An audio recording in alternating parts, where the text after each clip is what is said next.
Sri Caitanya Jai Nityananda. Jaya Jaya Sri Caitanya Jaya Nityananda. Jaya Advaita Chandra Jai Gaura Bhakta Vrinda. Jaya Advaita Chandra Jaya Gaura Bhakta Vrinda.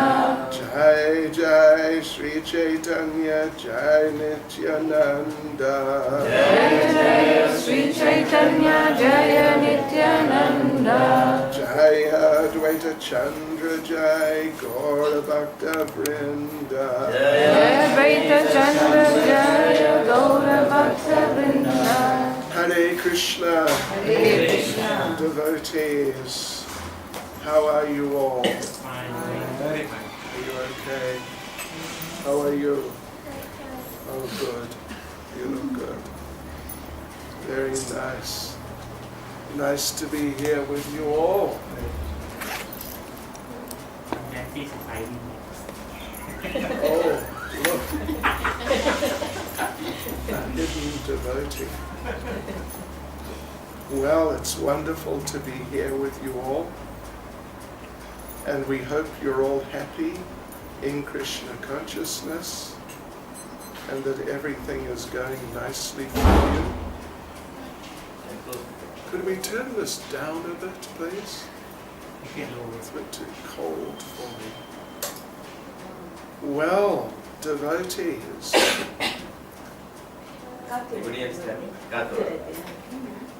Don't close.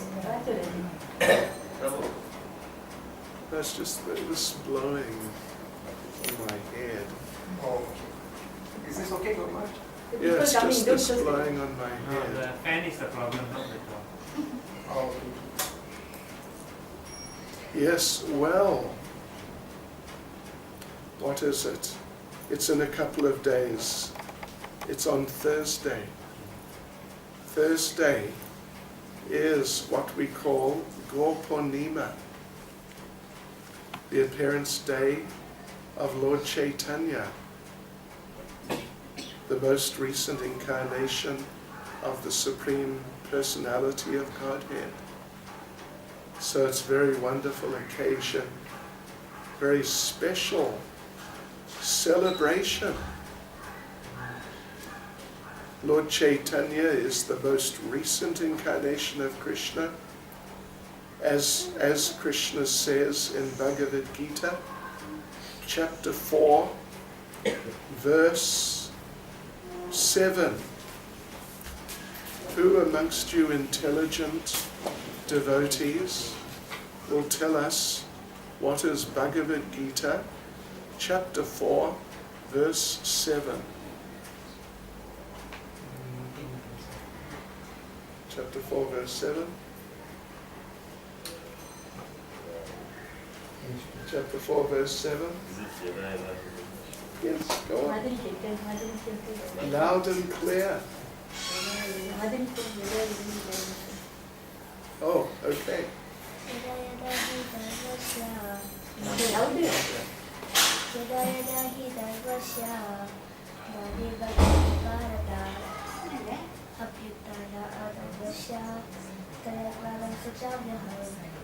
Very nice. And will you tell us the translation? No? In Tamil? Try. Anyone needs Tamil translation?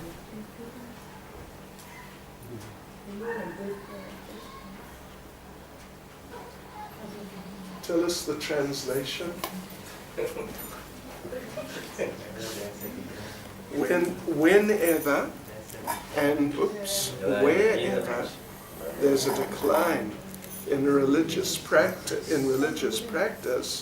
and a predominant rise of irreligion, at that time I descend myself. Millennium after millennium. So, yes, so Krishna comes. Krishna comes. Just a little while ago, a few months ago now, we celebrated Diwali, which is the,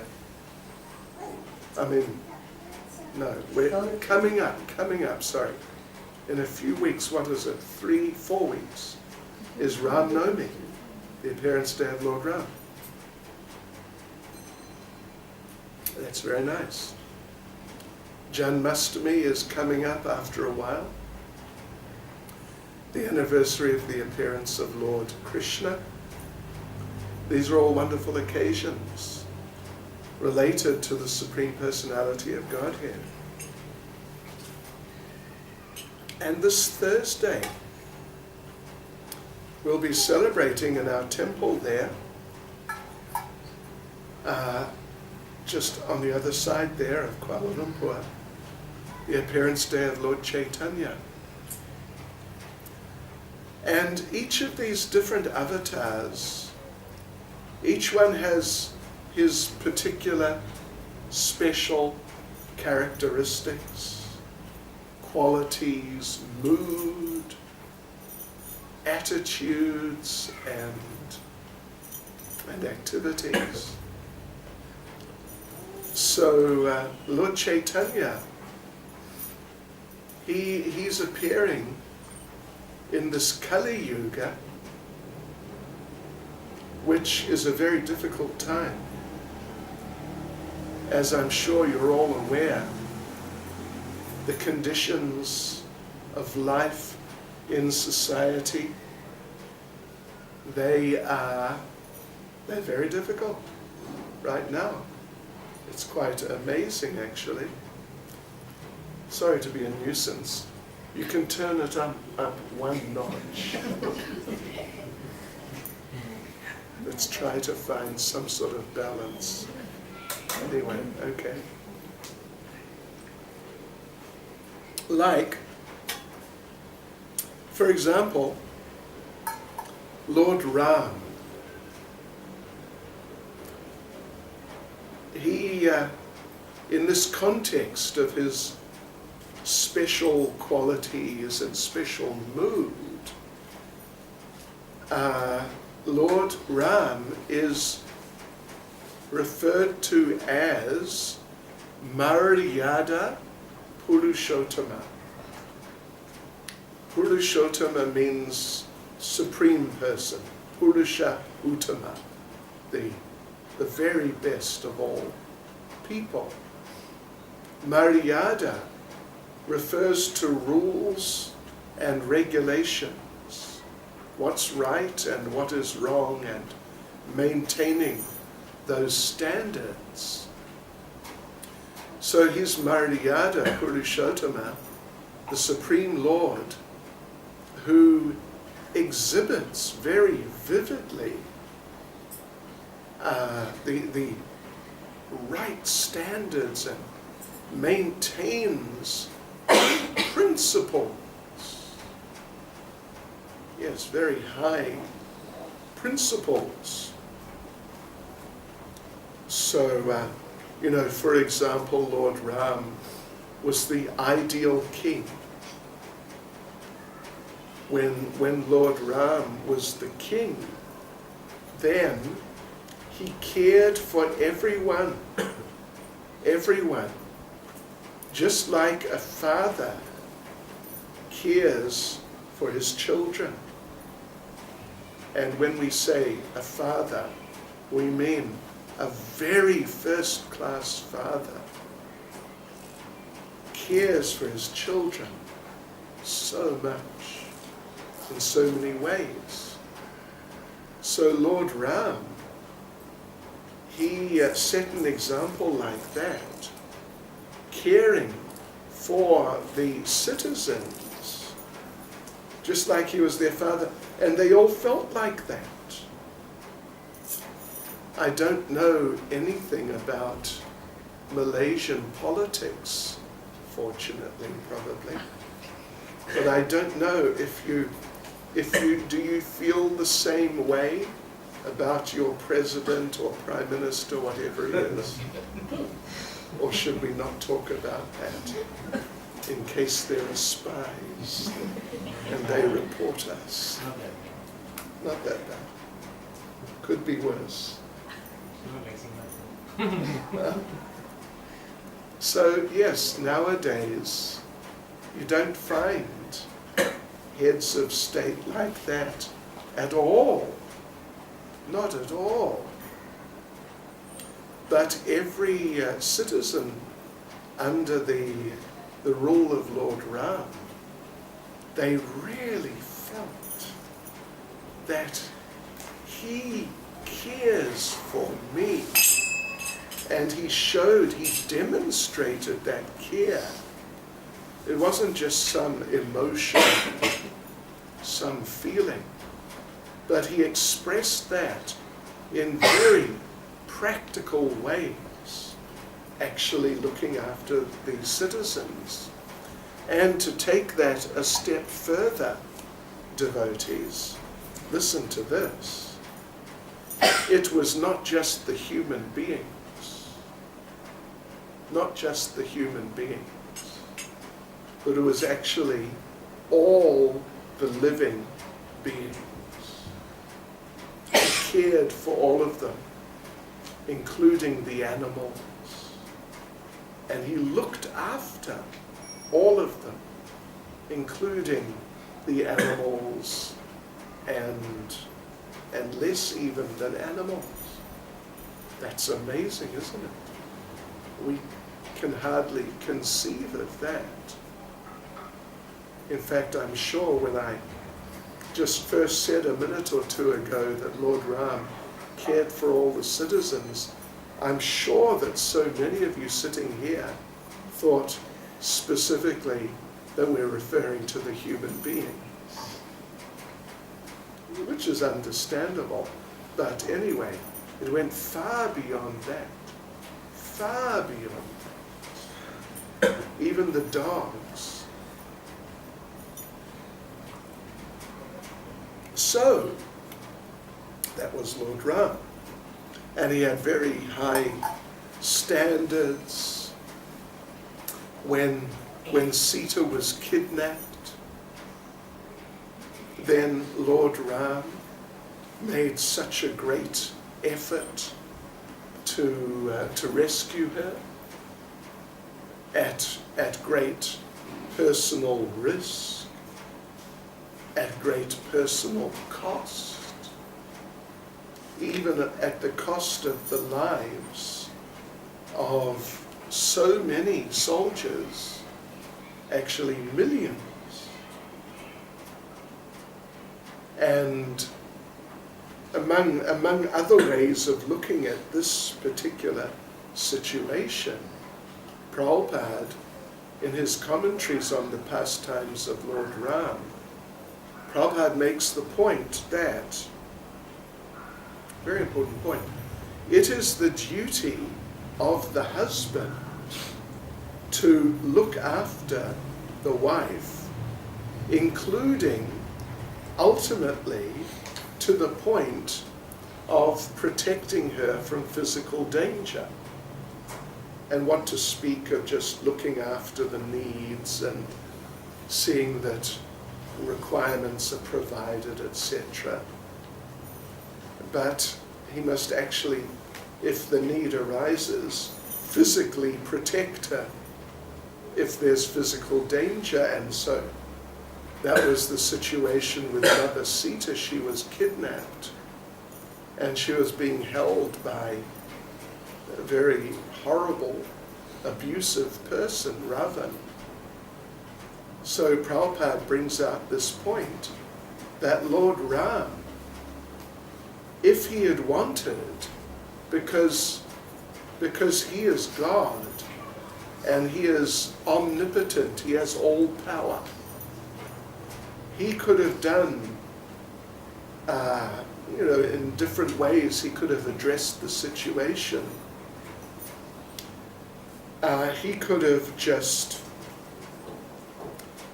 by his power, extracted her from her imprisonment by some special mystical arrangement, just taken her out. But he didn't. He could have, but he didn't. but rather he took the trouble to rescue her.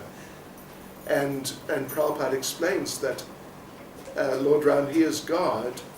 If he had wanted to, he could have just produced 100 replacement Sitas, or 1,000, just to replace her. But he didn't. He took the trouble to rescue her, to protect her as the husband. So in this way, he's setting a very good example for the husbands, right? Who must be ready to do the same thing. Yes. Is that okay? Ready? Okay. So like this, he set very good examples. So he is Maryada Purushottama, the Supreme Person who is abiding by rules and regulations and maintaining standards and principles. And then there's Krishna. Krishna is known as, in this context, Krishna is known as Prema Purushottama, the Supreme Person who exhibits love.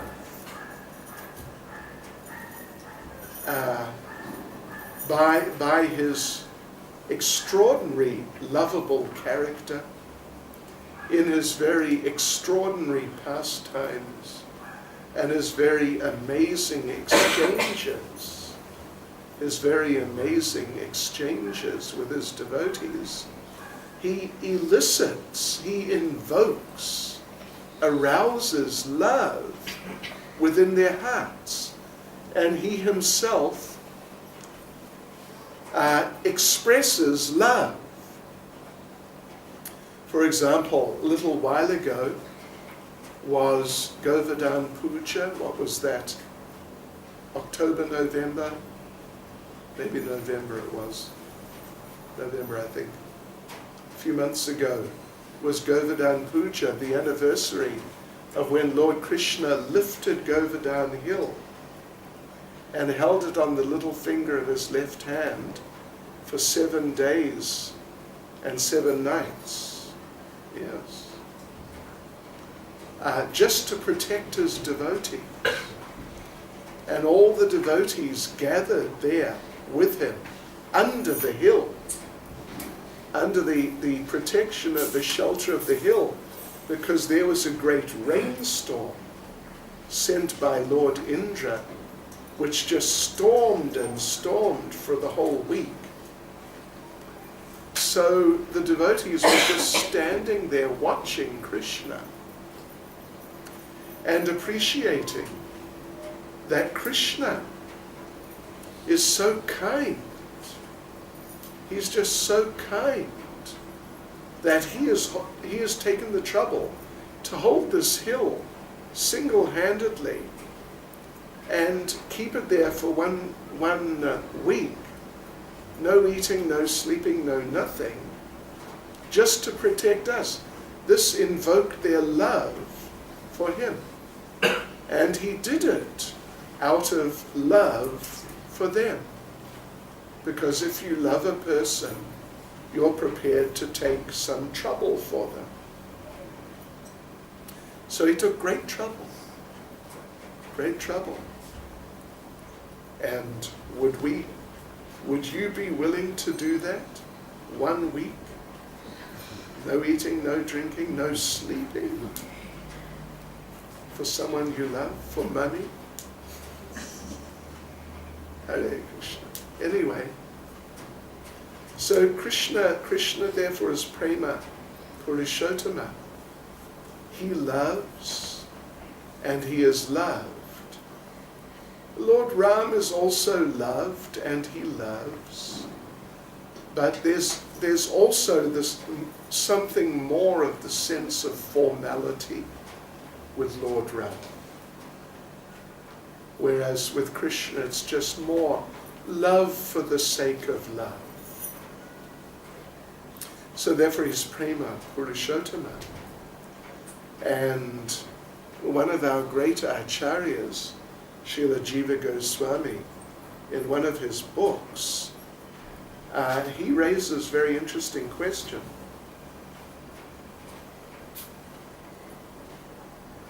He raises the question, why should we surrender to Krishna? Why should we give our lives to Krishna? Why not someone else, or why not just do our own thing, whatever we feel we like? Why dedicate ourselves to Krishna? And he considers a few different possibilities, reasons why, but then he comes up with the reason. The main reason is because Krishna is so kind. Krishna is so kind to his devotees. He'll do anything for his devotees on the basis of love. Then we come to Lord Caitanya, whose, what is it now, 529th appearance day, birthday, anniversary is coming up on Thursday. Yes. So, the feature, the special feature of Lord Caitanya is his mercy. Lord Krishna is very kind to the devotees, but Lord Caitanya, he is kind to everyone. In fact, he's amazingly kind to everyone.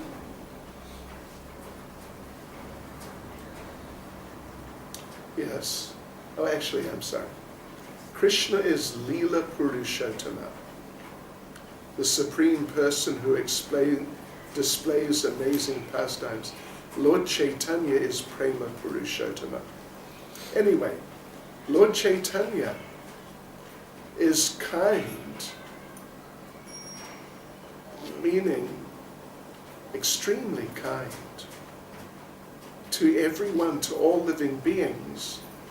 And not just like we said about Lord Ram, that he's looking after people and looking after the animals and seeing they have food and taking care in that sense. But Lord Caitanya is the Prema Purushottama, the Supreme Person who loves and invokes love.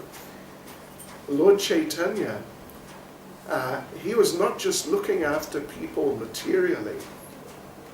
He was giving all living entities love of God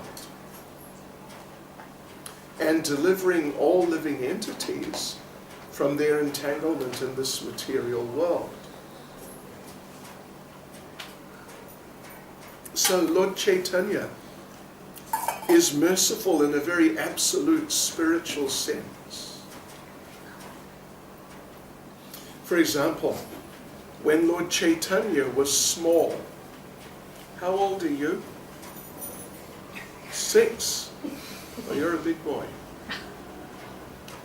When Lord Caitanya was about 6 or 7, he started going to school. Are you going to school? Okay. One day when 6-year-old Lord Caitanya came back, or was coming back from school with his school friends, they found a mother dog who had just a few days ago given birth to a number of puppies. And Lord Caitanya, as a small 6-year-old, maybe 7-year-old schoolboy, he became attracted. Well, all of the boys, they became attracted to these puppies, and they started selecting them. I want this one, I want that one, I want this one. And Lord Caitanya selected the best one. And all the other boys were a little, upset, but Lord Caitanya was too fast. He took the best one. And he took this puppy home. And according to Vedic culture, according, you could say, to traditional Indian culture, which is Vedic culture, but let's just say traditional Indian culture, they do not allow dogs or animals into the house. Did you know that? You did. Good boy. Did you know that? Yeah, okay. Good girl. They don't allow animals into the house because animals are not, there are different reasons, but one of the main reasons is animals are not clean. I don't know how much you've associated with dogs, but if you have, did you ever see a dog voluntarily take a bath? Did you ever see a dog brush his teeth with Colgate? Did you ever see that? Did you ever see that? I don't think so. And if you ever saw a dog voluntarily, volunteer himself, I want to take a bath, where's the bathroom? If you ever did he use soap? Or some, cleansing shampoo or something? No. You never saw that, did you? Yeah, I didn't see it either. Because they're just not inclined towards cleanliness. So, anyway, so dogs are not clean, cats are not clean.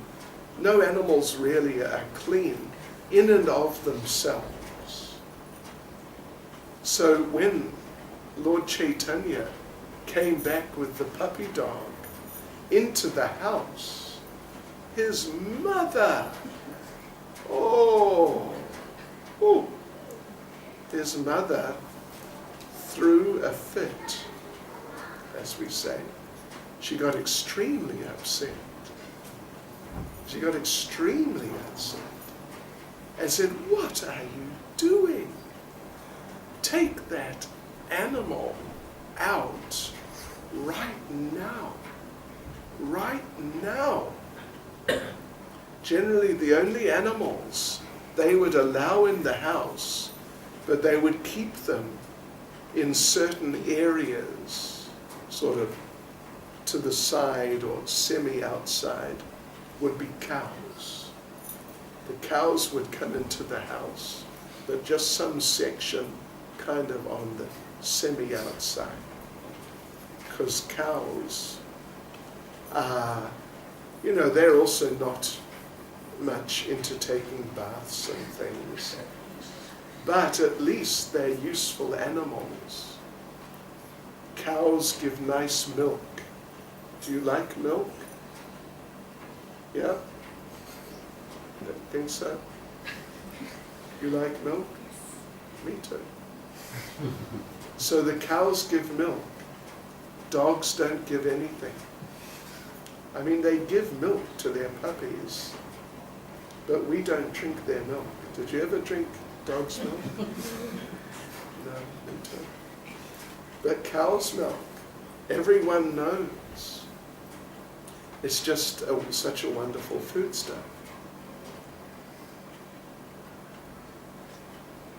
So anyway, Lord Chaitanya's mother, Sachi, she got extremely upset. She really got upset. And told him, you just get that dog out. But Lord Chaitanya said, no. And his mother said, yes. And he said, no. And he would not do it.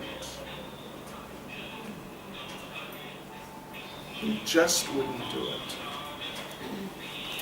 And so they had a bit of a fight about the dog. And you know who won? Was Lord Chaitanya. His mother said, all right, you know, if you want to keep a dog, you can do it if you have to. But please keep him outside. But Lord Chaitanya would not do that. He kept bringing the dog inside. So, every day, of course, Lord Chaitanya, because he's at school, every day he would have to go to school. And the dog would stay at home. And Mother Sachi, she would have to look after the dog. You know, she would have to feed the dog, and even though the dog belonged to Lord Chaitanya, but Mother Sachi would have to look after the dog.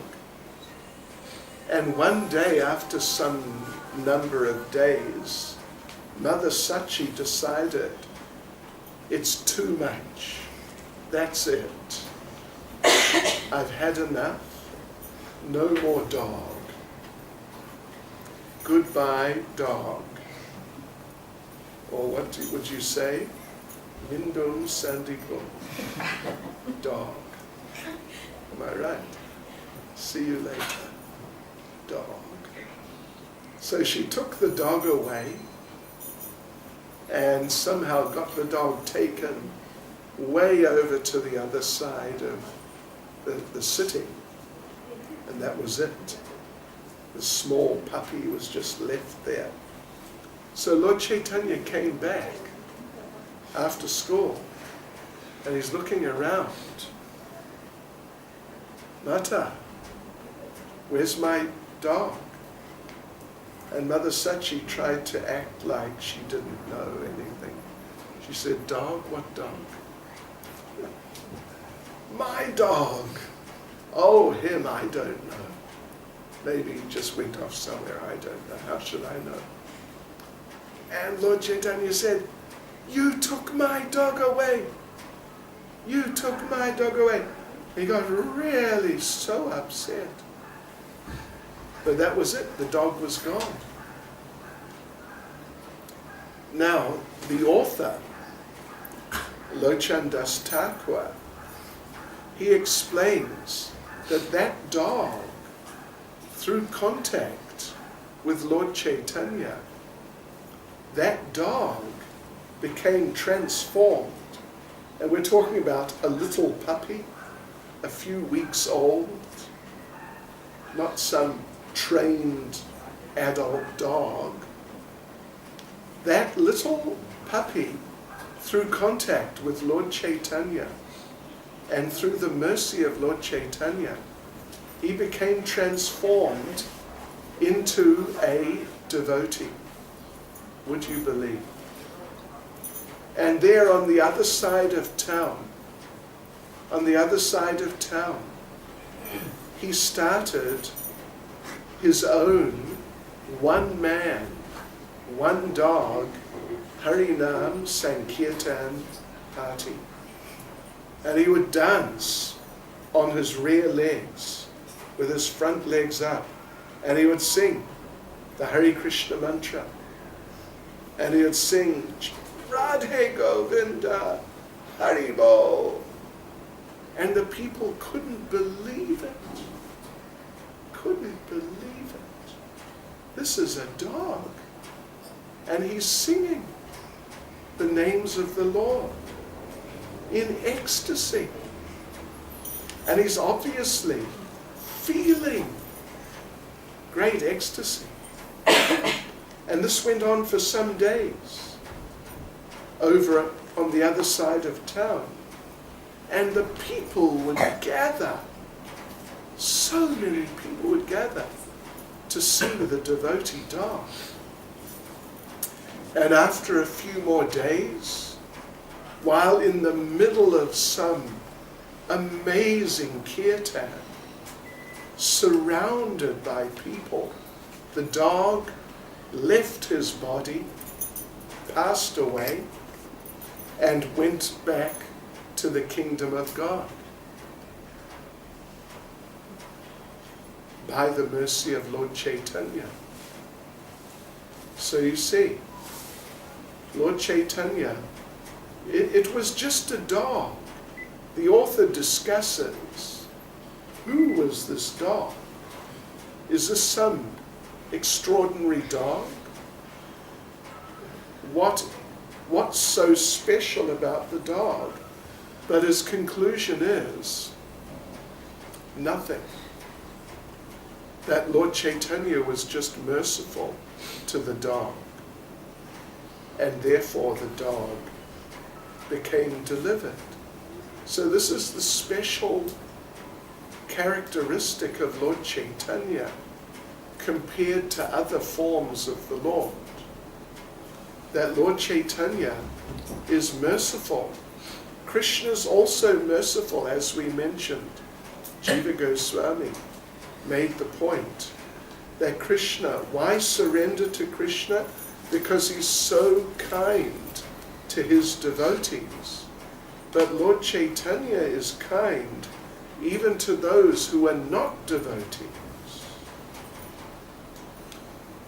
There's a very interesting pastime I was just looking at it a little while ago. Lord Caitanya, staying in Jagannath Puri, he was invited by Sarvabhauma Bhattacharya, who was one of his devotees, one of his followers, and who was a very important personality in Jagannath Puri. Lord Caitanya was invited by Sarvabhauma Bhattacharya for lunch every day for a month. And Lord Caitanya negotiated. Lord Caitanya didn't want to go for a month to the house of the same person because he thought it would be inappropriate for a sannyasi to just, become sort of housebound by a householder on the basis of some luxurious cooking. So Lord Caitanya negotiated and brought it down to 5 days, which he was not even very happy about, but he settled for 5 days. So, on the first day that Lord Caitanya came for lunch, Sarvabhauma Bhattacharya's wife, who was, you could say, a cook from heaven. I suppose your wife is a good cook? Of course you have to say yes. Anyway, I'm sure she is too. But she was a cook from heaven. Just, otherworldly cooking. In the what's called the Dwarkadish temple in Mathura near Vrindavan.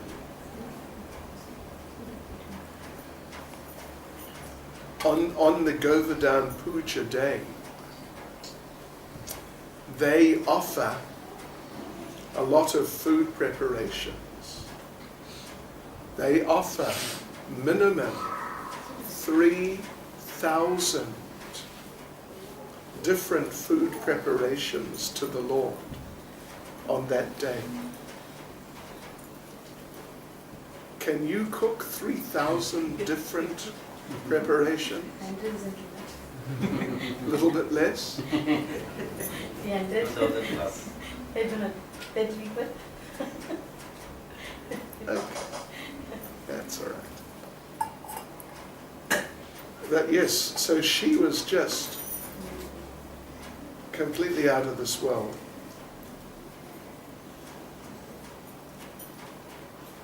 Because, you know, really good cooks. Is it hot? No. It's a big one. Could you heat it up? Okay, sure.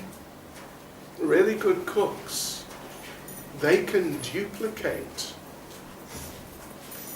Really good cooks can duplicate a preparation exactly just by smelling it.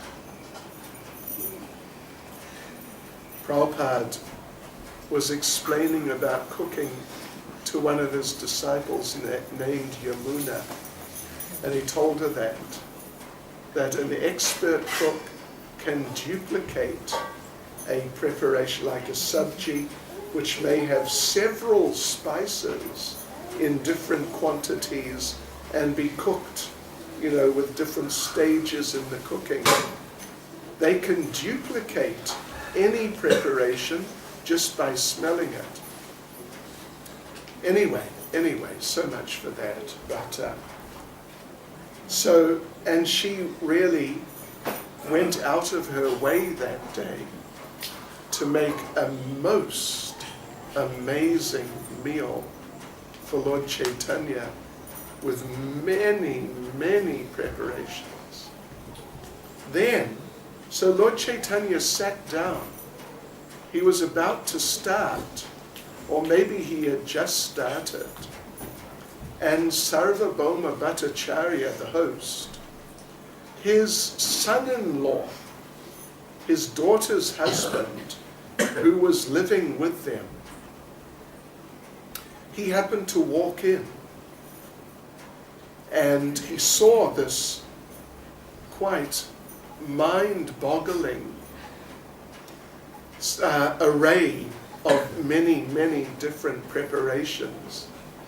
And this son-in-law, his name was Amoga.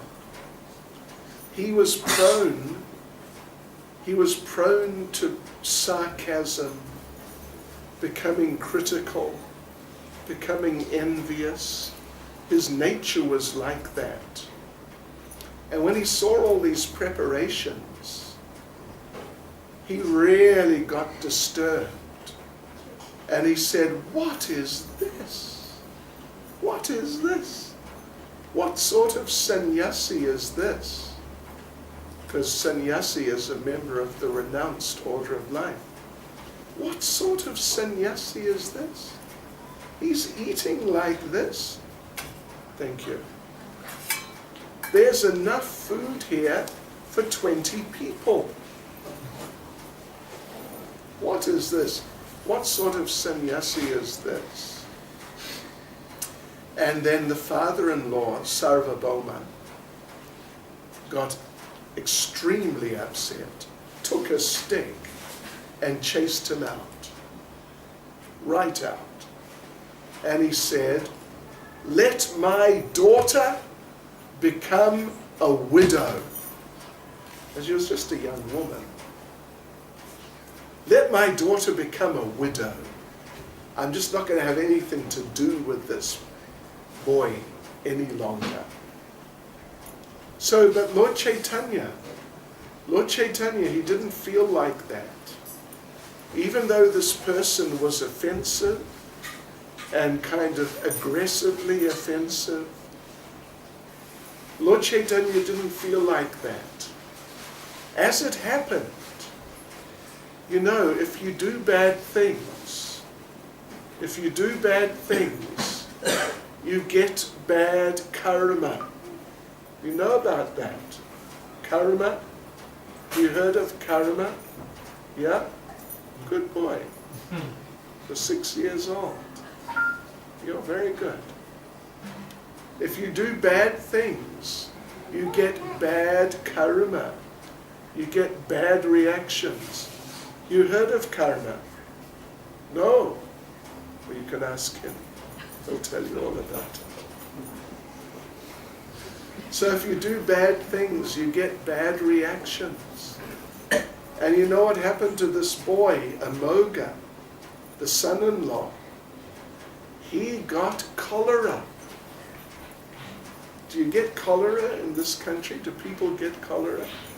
Sometimes? No? Okay, in Africa people get cholera. It's a deadly disease. Deadly disease. So he got cholera and he was dying. And Lord Caitanya came.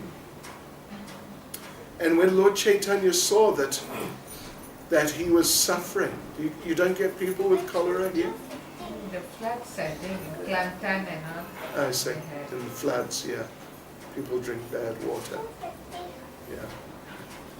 So Lord Caitanya, when he saw, here's this boy dying, Lord Caitanya became very upset. Lord Caitanya did not say that, ha ha, just see, you criticized me, see how you ended up, tough luck. Lord Caitanya did not say like that at all. Rather, he blessed Amoga. And on the basis of the blessings of Lord Caitanya, Amoga recovered more or less immediately. And Sarvabhauma questioned Lord Caitanya, why did you do this? You should have just let him die. But Lord Caitanya said, no, no, no. He's very dear to me. He's very dear. Lord Caitanya said, any member of your family and anyone connected with your family, even a dog in your family is very dear to me. And what to speak of your son-in-law. So then Amoga became a devotee, became a great devotee, and as they say, they all lived happily ever after. So this is Lord Caitanya. He's very merciful to everyone. Hare Krishna. What do I say? Nala Varava. Huh? Nala? Nalla varuve. Nala Varava. Nala Varava. Okay? Just be careful, don't turn it. Nal varuve. Nal varuve. Nal. Nal. Nal Varava. Nal Varava. So Lord Caitanya is very merciful to everyone, even those who are not devotees, even those like that boy Amoga. He was antagonistic, envious, but Lord Caitanya was very kind to him. And first of all, he saved his life, and then by Lord Chaitanya's mercy, Amoga became a great devotee, very great devotee. So therefore we celebrate Lord Caitanya as Maha Vadanyaya Avatar, means the most merciful incarnation. He is the most merciful incarnation. Why is he so merciful? How? How is he so merciful? Because he is not just Krishna. Who is Lord Caitanya? Who's Lord Caitanya? Huh? Who is Lord Caitanya? Lord Caitanya is Krishna and Radharani combined. Did you know that? I think you did. You must know that. Sri Krishna Chaitanya, Radha Krishna Nahe Anya. Lord Krishna, Lord Chaitanya is none other than Radha and Krishna combined.